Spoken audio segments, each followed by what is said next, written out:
झारखंडी में नियोजन का अधिकार मिलेगा, क्या किसी भी तरह से संवैधानिक और नियमता है कि कोई यहाँ पैदा होगा उसे झारखंडी मान लिया जाए? क्या ये संवैधानिक है? यदि ये संवैधानिक है तो कोई तो ट्रेन में पैदा हो जाता है, ट्रेन उसका होना चाहिए। कोई अस्पताल में पैदा होता है, अस्पताल उसका होना चाहिए। तो पैदा होने से जब अस्पताल मेरा नहीं, पैदा होने से वो ट्रेन मेरा नहीं, तो सिर्फ पैदा होने मात्र से उसे झारखंडी कैसे माना जाए?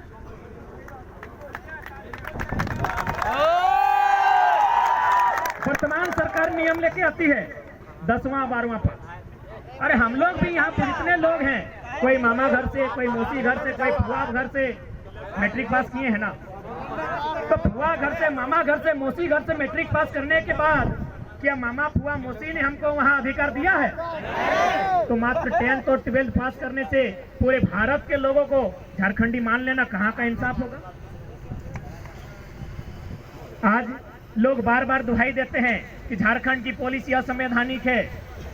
एक बात बताइए, ये संविधान का हवाला, ये संविधान का डंडा केवल झारखंड पर, या जो लोग संविधान की बात करते हैं क्या उन्हें संविधान की जानकारी है?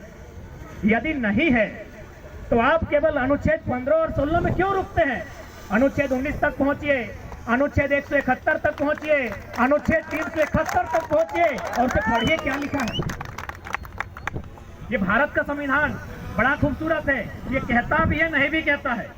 भारत का संविधान आर्टिकल 171 171 क्या कहती है विधानसभा के लिए? कि कम से कम 60 विधानसभा की सीटें होनी चाहिए, कहती है ना। भारत का संविधान, भारतीय संविधान अनुच्छेद 171 वो कहती है कि विधानसभा में किसी भी राज्य में कम से कम 60 विधायक होने चाहिए। हमारे यहाँ 81 है, कहती है ना। लेकिन फिर वही भारत का संविधान 371 जिनमें कुछ धाराएं हैं जो सिक्किम, अरुणाचल प्रदेश और गोवा के लिए कहती है आप 30 और 40 पे काम चला सकते हैं। वही भारत का संविधान जो 171 में कहता है कि 60 विधायक होने चाहिए, वही संविधान कहता है आप 30 में काम चला सकते हैं। तो भाई ये संवैधानिक दांवपेच, ये संविधान का डंडा, ये संविधान की मार केवल झारखंडियों के साथ क्यों? हमने किसी के साथ क्या गुनाह किया है? हमने कहा किसी के अधिकार को छीना है? दुनिया में हजारों लड़ाइयां लड़ी गई है। एक राजा ने कभी एक रानी के लिए युद्ध किया है, लेकिन हमने जब भी युद्ध किया है इस माटी को बचाने के लिए किया। हमारा कोई इतिहास बताएगा कि हमने किसी को घर से भगाया है? हमारा कोई इतिहास बताएगा कि हमने कहीं कब्जा किया है? हमने जब भी युद्ध किया है, अंग्रेजों से जब भी मुकाबला किया है, अपनी माटी को बचाने के लिए किया है। तो हमारा गुनाह क्या है? हमने किसी का क्या बिगाड़ा है? आज ये राज्य न जाने कितनी शहादत के बाद, न जाने कितनी माओं की गोद सुनी हुई, न जाने कितनी बहनों की मांग का सिंदूर उजड़ा है, तब जाकर हमने एक नया झारखंड बनाया। यही आपके हजारीबाग जिला के अंतर्गत बिशुनगढ़ प्रखंड है, वहां एक बलग मक्का नामक गांव है। एक गांव में सात लोग शहीद हुए। शहीद नहीं हुए, उनका गला किसी का काटा गया, किसी के गोलियों से छलनी किया गया, तब जाके हमें राज मिला है। क्या कभी इस दर्द का आभास इन सत्ता में बैठे लोगों ने किया है कि हमने किन परिस्थितियों में ये राज लिया है? इसलिए आज जितने भी नौजवान जो अपने घर से बाहर छात्रावास में जाकर तैयारी करते हैं, कभी उनके दर्द को किसी ने समझा है कि किस प्रकार हम अपना मुर्गी, चंगना, छगरी, पटरू, गाय गोरू बेचकर, अगर हमारी माओं के पास अगर पुरखों का गहना है उसे गिरवी रखकर, अपने खेत का जमीन का टुकड़ा किसी को कर्ज में रखकर बड़ी मुश्किल से पैसा जमा करते हैं। उन पैसों को गठरी में भेजकर बच्चों को हजारीबाग, किसी को रांची, किसी को धनबाद भेजा जाता है। इस उम्मीद के साथ भेजा जाता है कि जब बच्चा घर वापस आए तो एक छोटी सी नौकरी लेकर आए। और उस उम्मीद को पूरा करने के लिए बेटा दिन रात मेहनत करता है। वो अपने सारे दुखों को भूलकर, अपने संगी साथियों को भूलकर, एक छोटे से लॉज में जहां सबसे कम दाम में उपलब्ध हो पाता है वहां तैयारियां करता है। अपने जीवन का 5 साल, 10 साल, कोई तो 15 साल लगा देते हैं। अचानक उसके पास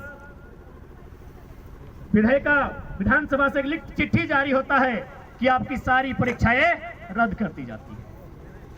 क्या कभी ने सोचकर देखा है उसके साथ क्या बीतता है? लोग आश्वासन देते हैं कि उम्र की सीमा बढ़ा देंगे।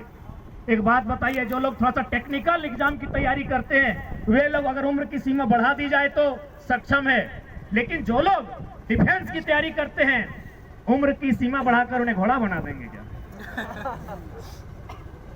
आज होमगार्ड का मामला हजारीबाग में पेंडिंग है, आज होमगार्ड का मामला धनबाद में पेंडिंग है, वो 2017 की बहाली है।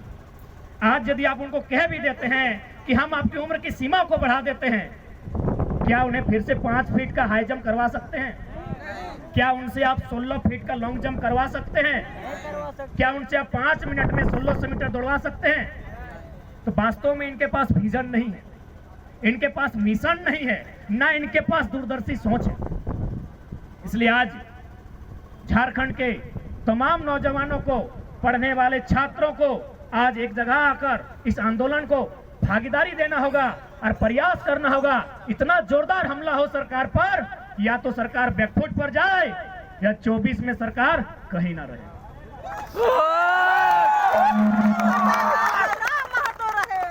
कब तक, आखिर कब तक हम अपने सपने को अपने आंखों के सामने ओझल होते हुए दूर होते हुए देखना पसंद करेंगे? हमने किसी का क्या गुनाह किया है? यही नहीं, आज बहुत सारे लोग यहाँ आकर बात रखें बाहरी भीतरी। जी नहीं, जो लोग अगर बाहरी भीतरी का प्रश्न खड़ा करते हैं मैं उन्हें 2-3 उदाहरण दूंगा। जब ये आंदोलन स्टार्टिंग हुआ था, हमें बिहार मूल के एक हाईकोर्ट के जज ने फोन किया था।